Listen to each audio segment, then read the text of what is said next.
आगे बढ़ना, इसके बारे में सोचने वाली एक बहुत बड़ी मीटिंग हमारे अध्यक्ष जी ने इस समराला लुधियाना डिस्ट्रिक्ट में बुलाया है। ये बहुत बड़ा एक कांग्रेस पार्टी के लिए देन है, क्योंकि इतने कार्यकर्ता हमारे इस मीटिंग में आए हैं। अगर सभी ने एक होकर काम किया तो मैं समझूंगा कांग्रेस पार्टी को जो वो चाहते हैं उतने सीट जरूर मिलेंगी। पंजाब ये सिख गुरुओं की धरती है।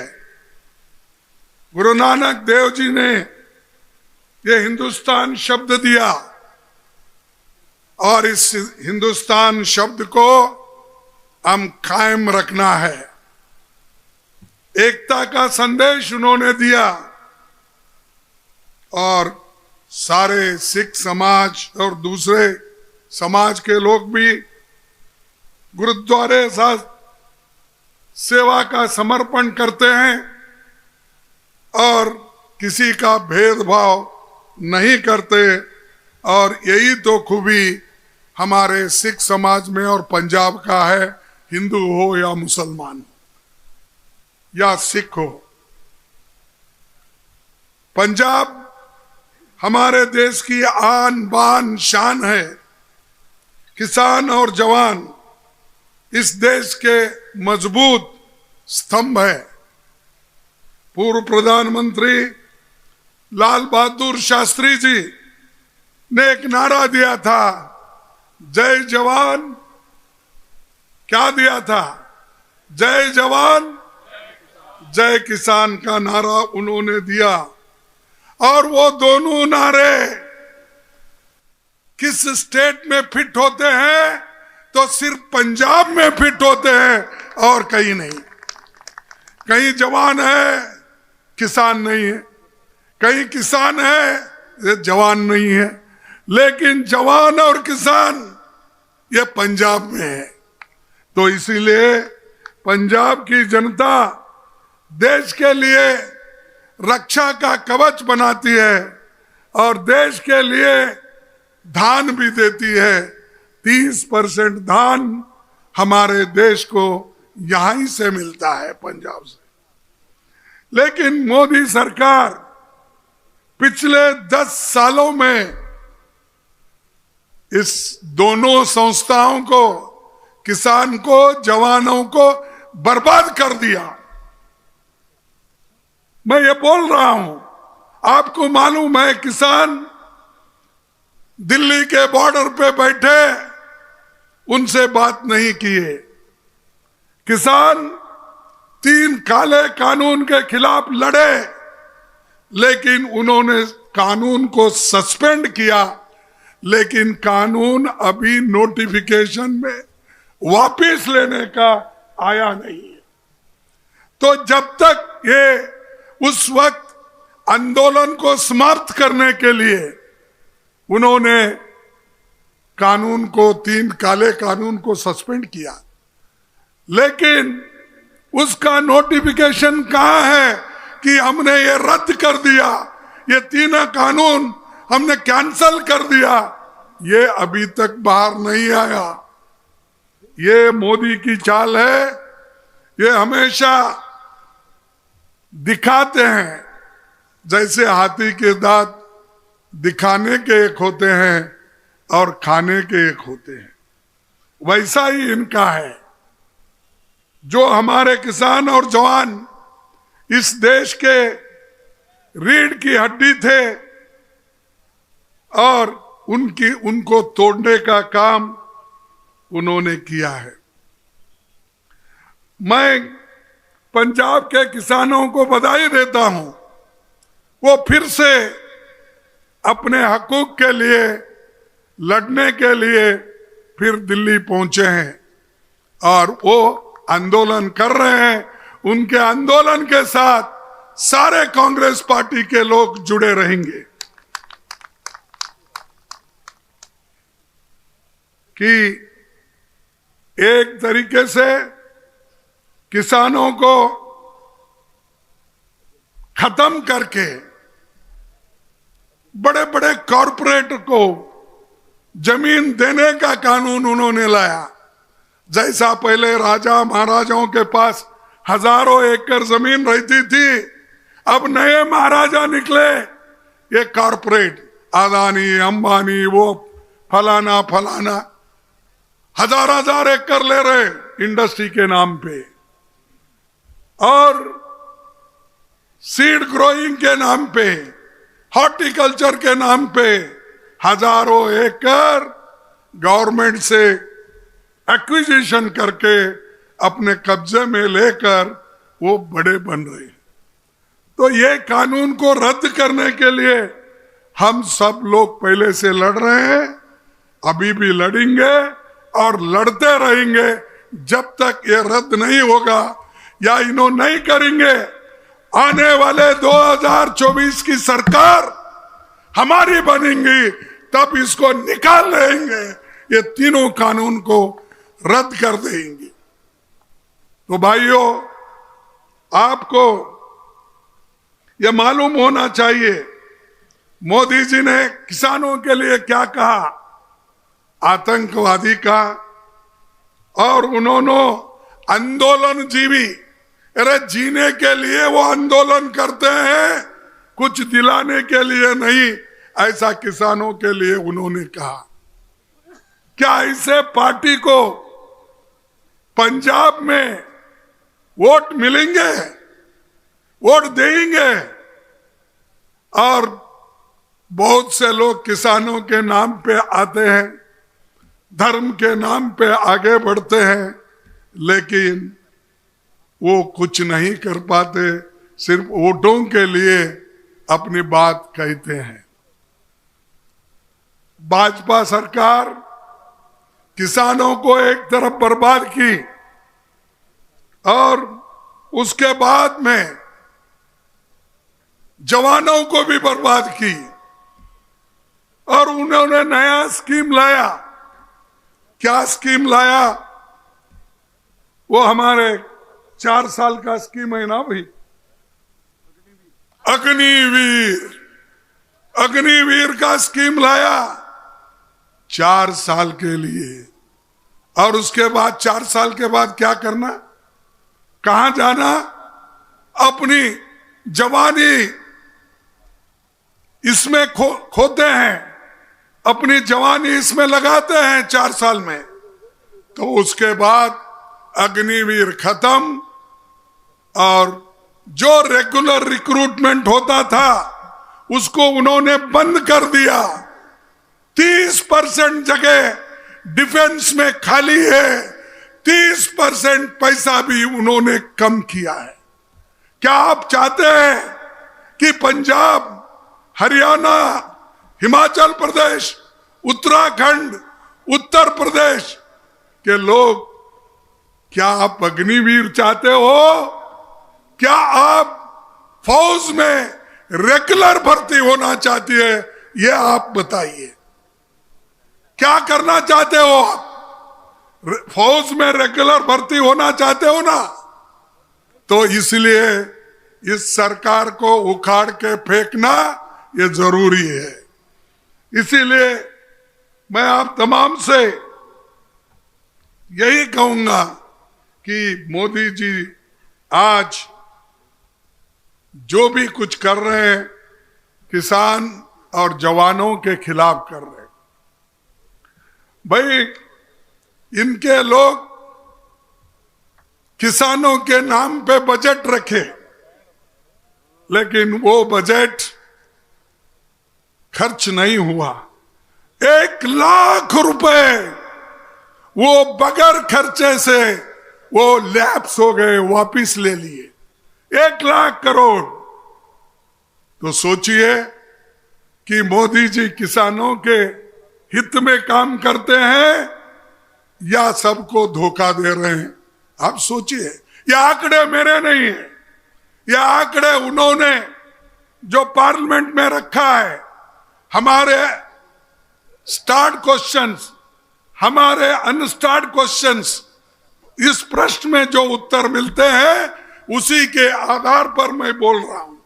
ये सब हमारे लीडर जानते हैं कि इतना बहुत बड़ा धोखा उन्होंने किया है।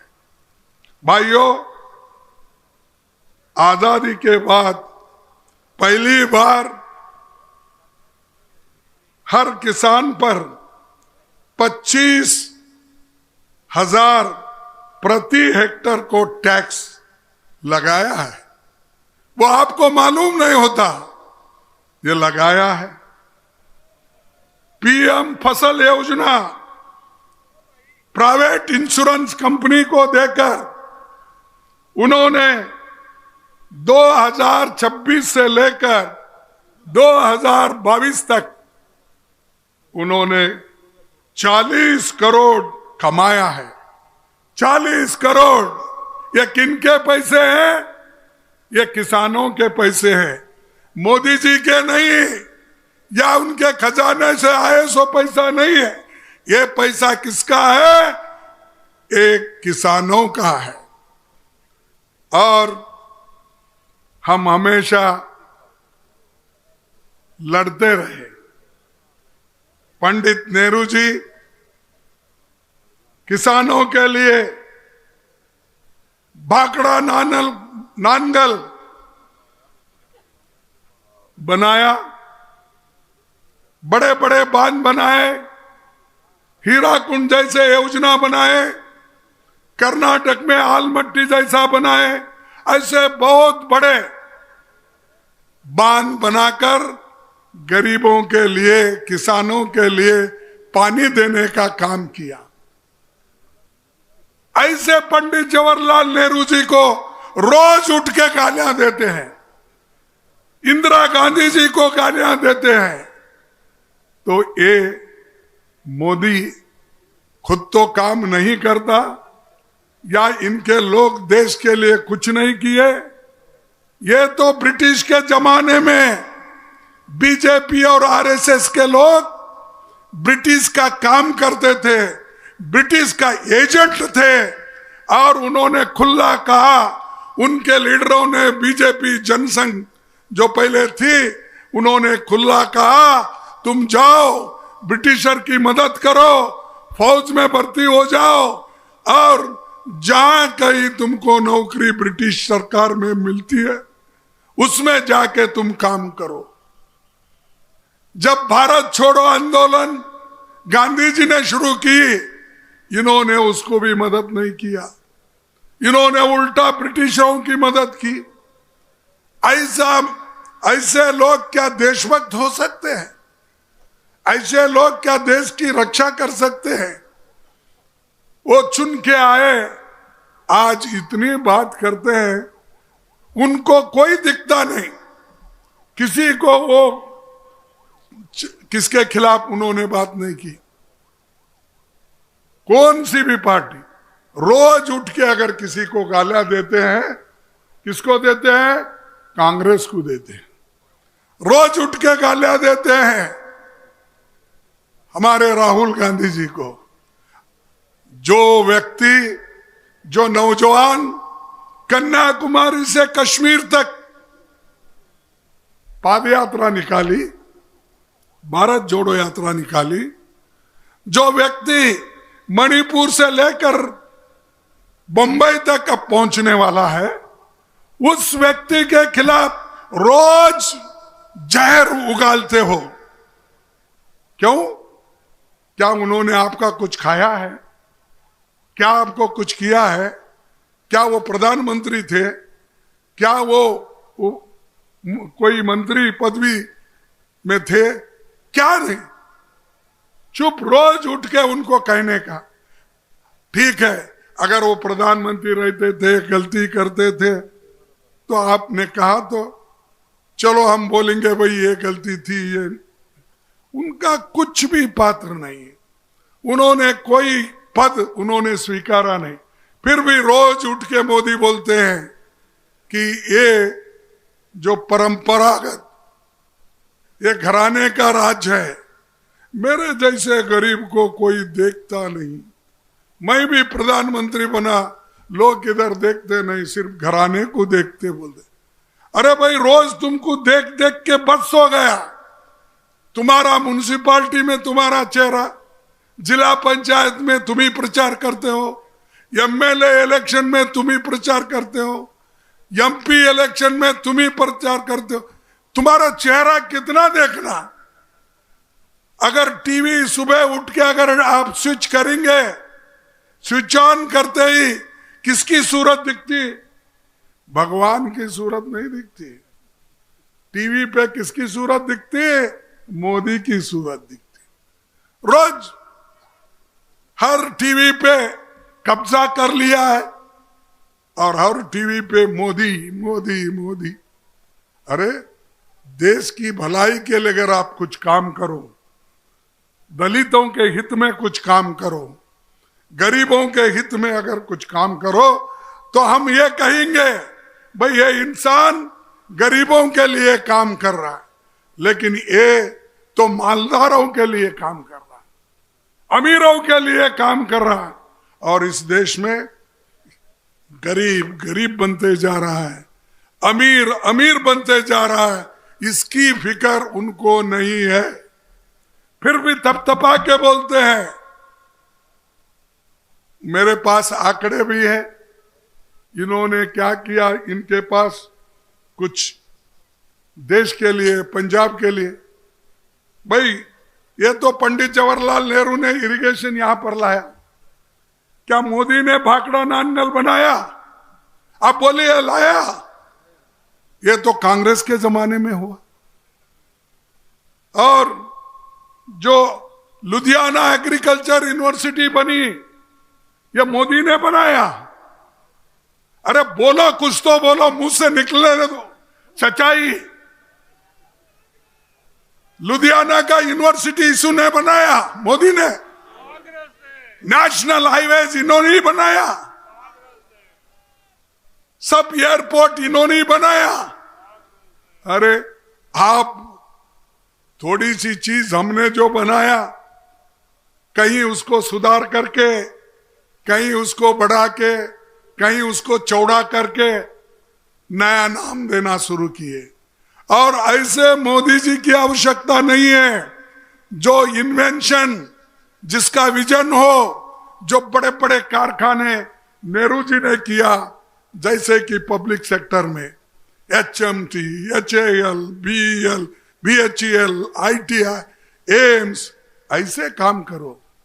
वो सब छोड़ के थोड़ा कुछ कहीं बनाया तो 10 बार उसका इनॉग्रेशन करते हैं।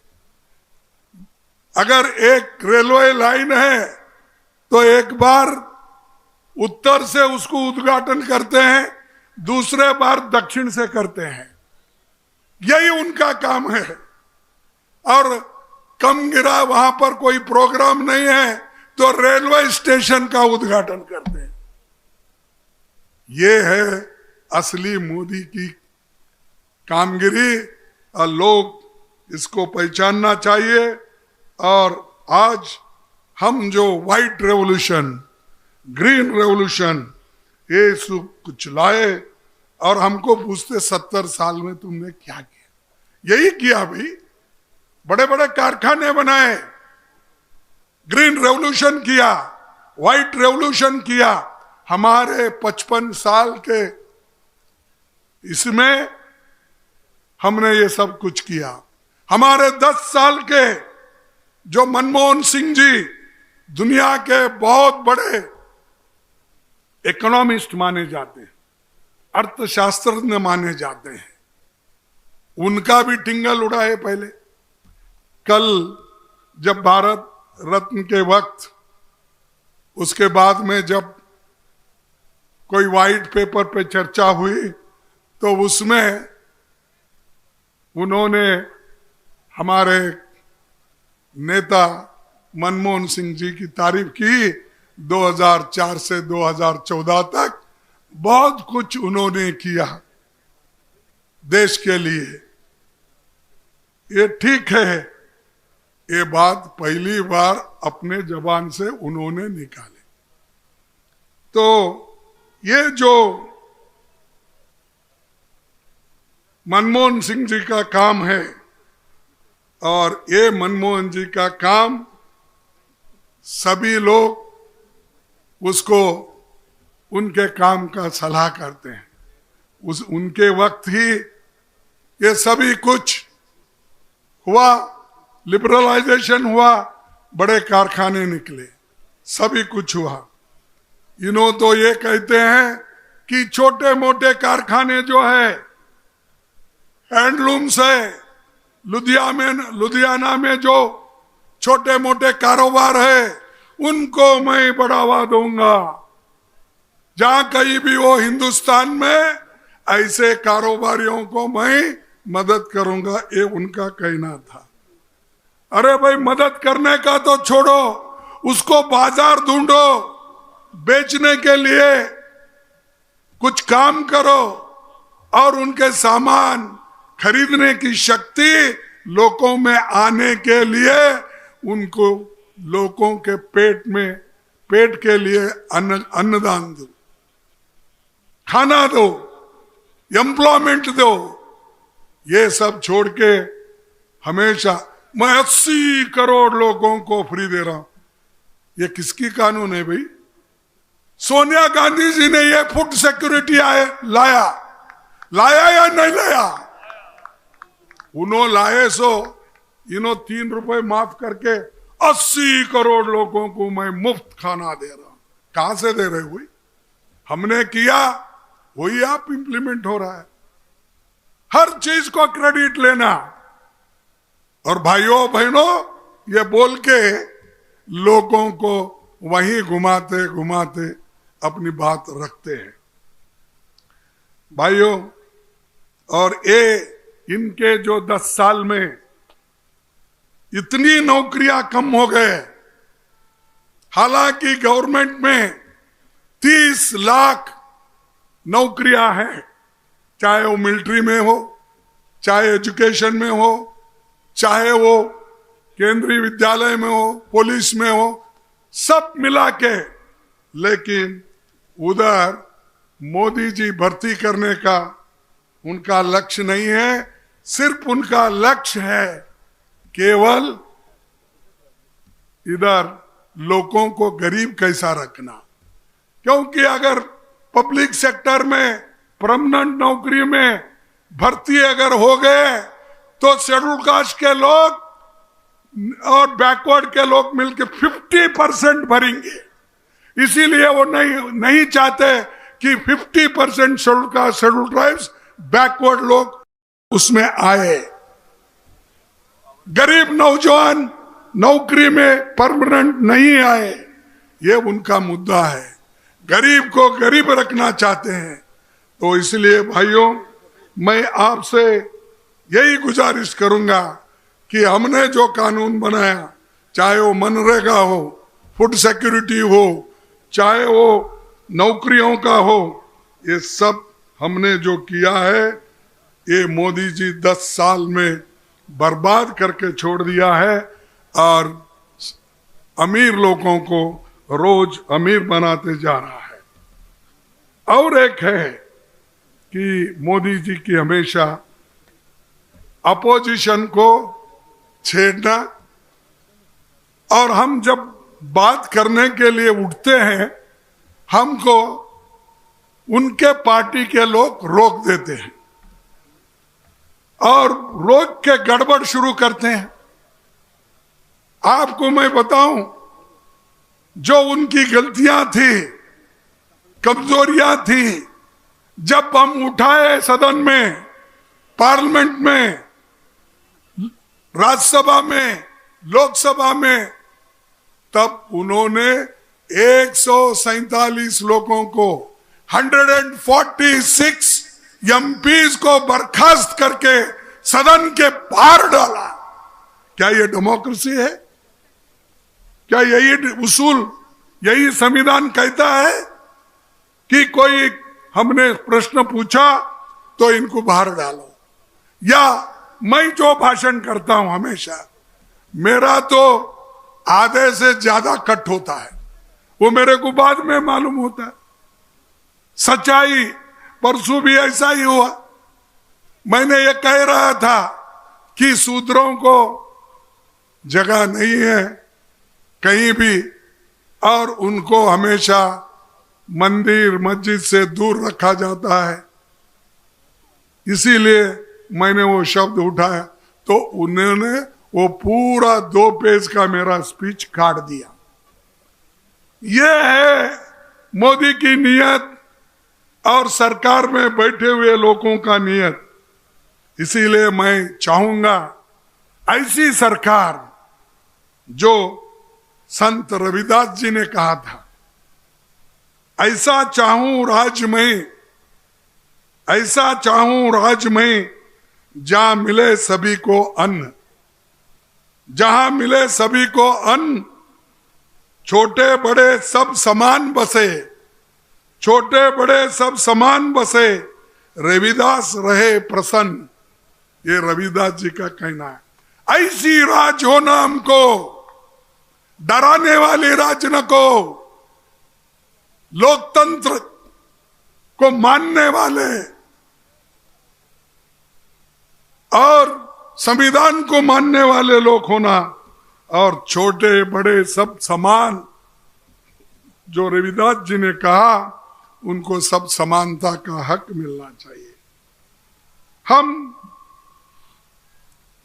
देख रहे हैं कि हमारे जितने भी पुरख के बड़े बड़े ये बनाए थे कारखाने, अब मोदी जी एक एक करके बेच के खा रहे, एक एक, सभी एक आदमी को दे रहे। एयरपोर्ट और पोर्ट, रोड, सब चीजें एक अमीर आदमी के हाथ में वो दे रहे हैं, और गरीब का छीन के, क्योंकि हमारी जमीन उसमें गई, उस प्रोजेक्ट में सब लोगों की गई, लेकिन ये किसके हाथ में गई? बड़े बड़े अमीर लोगों के हाथ में गई। और यही मोदी चाहते हैं कि अमीर अमीर बने, गरीब और गरीब बने।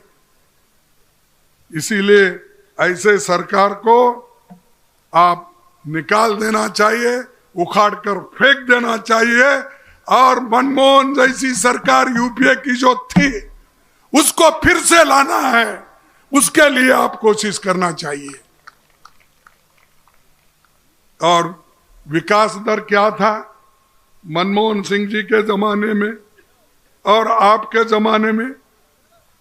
ये तो मैं यही कहूंगा कि उनके जमाने में जो चीजें थी, मैं बताऊंगा। पैडी, धान बोलते ना, पैडी, यूपीए 2004 और 5 में और 13 और 14 तक 135% इंक्रीज हुआ था एमएसपी में, 135%।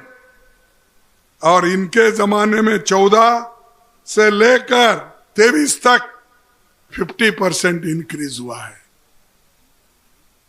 मेज मक्का 155% मनमोहन सिंह जी की गवर्नमेंट में हुई, लेकिन अब इनके गवर्नमेंट में सिर्फ 50% हो गई। गेहूं 120% उस वक्त मनमोहन सिंह जी के गवर्नमेंट में हुई, अब आज 50% उन्होंने एमएसपी इंक्रीज किया।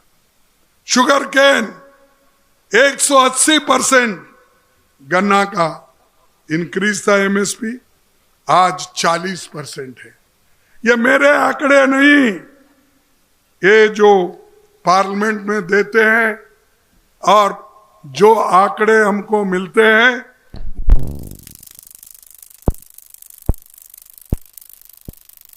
वही मोदी आया क्या? हो गया ठीक? अच्छा, तो हमारे सीएलपी लीडर कहाँ हैं? पीछे हैं। तो उनको बता रहा हूं आपने क्या किया तो हमने ये किया है, और ये करने वाले हैं और बढ़ाने वाले हैं। फिर एक बार हमको जीत के लाओ, हमारे लोगों को जीत के लाओ, फिर हम करके दिखाएंगे। जो ये आंकड़े मैं दिखा रहा हूं ये सच है और सच है, और इसको हम और भी आगे अच्छा ढंग से बढ़ाते रहेंगे। भाइयों, बाबा साहब अंबेडकर जी ने एक बात कही थी। क्या कही थी? भक्ति या नायक पूजा, भक्ति या नायक पूजा पतन का और अत्यंत तानाशाही में पहुंच जाने का रास्ता है। जो व्यक्ति की पूजा करता है, जिस व्यक्ति की पॉलिटिक्स में पूजा होती है, वो गवर्नमेंट, वो आदमी तानाशाही के तरफ चले जाता है। यह डेमोक्रेसी है भाई, और डेमोक्रेसी में हमको सबको काम भी करना है, ठीक ढंग से सरकार को भी चलाना है, ये वेलफेयर स्टेट बनाना है। इसको आप याद रखिए। सिर्फ मोदी मोदी बोले तो किसी का पेट नहीं भरता। अमर शहीद सरदार भगत सिंह जी ने क्या कहा था? फांसी लगने के 2 महीने पहले 2 फरवरी 1931 को युवा राजनीतिक कार्यकर्ताओं को संबोधित करते हुए और उनको पत्र लिखकर भारत के लिए तो सपना रखा था, उसे कांग्रेस सरकारों ने पूरा किया, लेकिन मोदी जी उसे तबाह करने में लगे। यानी कार्यकर्ताओं को पत्र लिखकर उस वक्त उन्होंने कहा था कि जो कुछ आज कांग्रेस कर रहा है वो ठीक कर रहा है उस वक्त, लेकिन आज मोदी जी सबका नाम लेते हैं। यहां तो 2 फोटो लगती है एक पार्टी के, कौन सा? एक बाबा साहब अंबेडकर का और एक भगत सिंह जी का। ना सामाजिक न्याय मिलता, ना क्रांतिकारी भगत सिंह जी का जो उद्देश्य था वो सफल नहीं है। तो उन्होंने यही कहा था, जमींदारी प्रथा का उन्मूलन करो, निकाल लो, और किसानों का ऋण माफी करो, न्यूनतम भूमि कर को जोड़कर किसानों से कोई कर न वसूल किया जाए, देश का औद्योगिकरण और उद्योग का राष्ट्रीयकरण करने के लिए उन्होंने कहा था भगत सिंह जी ने। सभी के लिए शिक्षा, काम के घंटे को कम करना, ये था शहीद भगत सिंह जी का बात। और ये जो उनके मुद्दे थे, इन मुद्दों को कौन पूरा कर रहा है?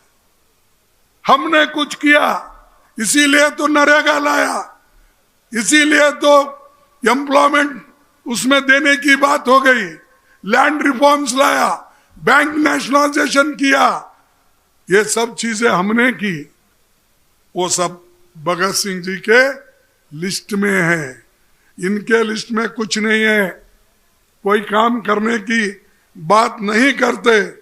इसीलिए भाइयों, आखिरी में मैं ये कहूंगा मेरे कांग्रेस भाइयों को, भाई पंडित जवाहरलाल नेहरू जी ने 1952 में एक बात कही थी।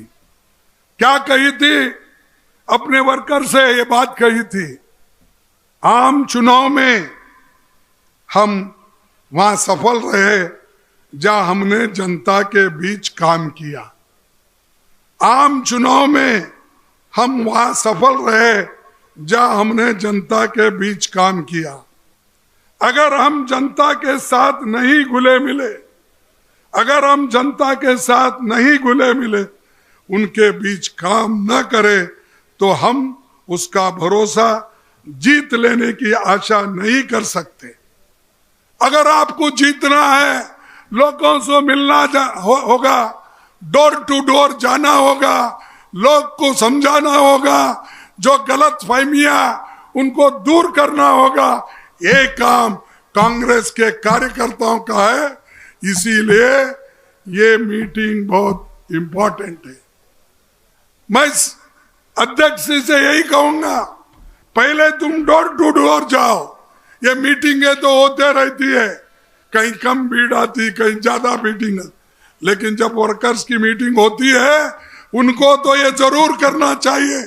तुम अपने घर घर जाओ, समझाओ लोगों को और बताओ हमने क्या किया और ये हमारे नरेंद्र मोदी जी ने क्या किया।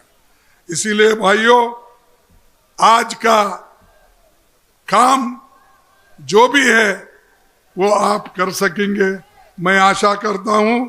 और मोदी जी किसी का दुख और दर्द को जानते नहीं, और उन्होंने हमेशा गरीबों को कुचलने का ही काम किया है।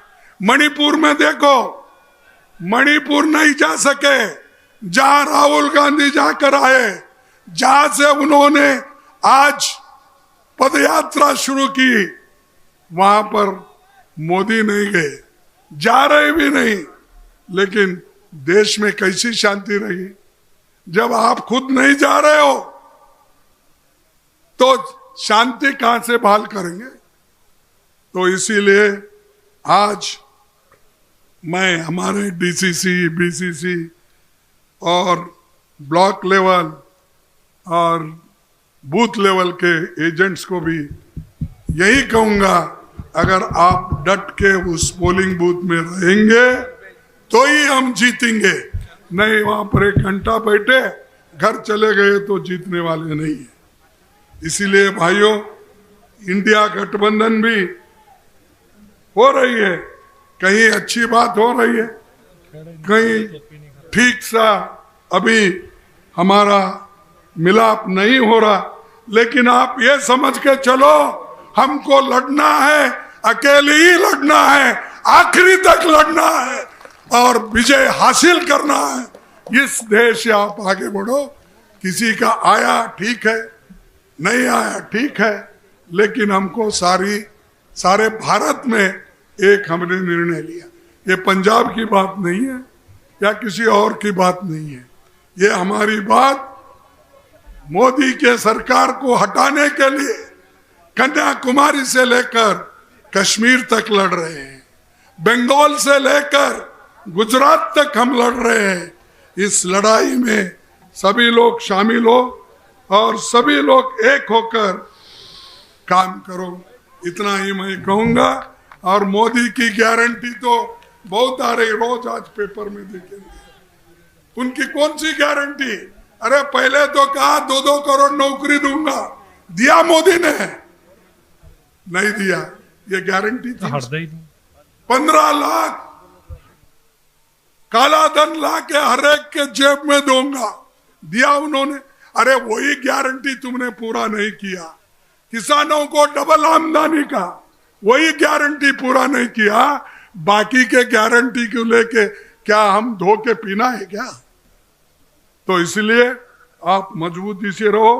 मोदी की गारंटी ये झूठे हैं। ये जैसा कि खुद ही वो हमारे शाह ने एडमिट किया है, होम मिनिस्टर ने, हमने जो कहा वो सब जुमले थे बोले। सब यही समझो कि जो कुछ उन्होंने कहेंगे मोदी जी वो सब जुमले हैं। इसीलिए आप कांग्रेस को मदद करो, आगे बढ़ो। अब सब मिलके हम काम करेंगे तो हमारी जीत होगी। यही कहते हुए मेरे 4 शब्द को समाप्त करूंगा। जय हिंद।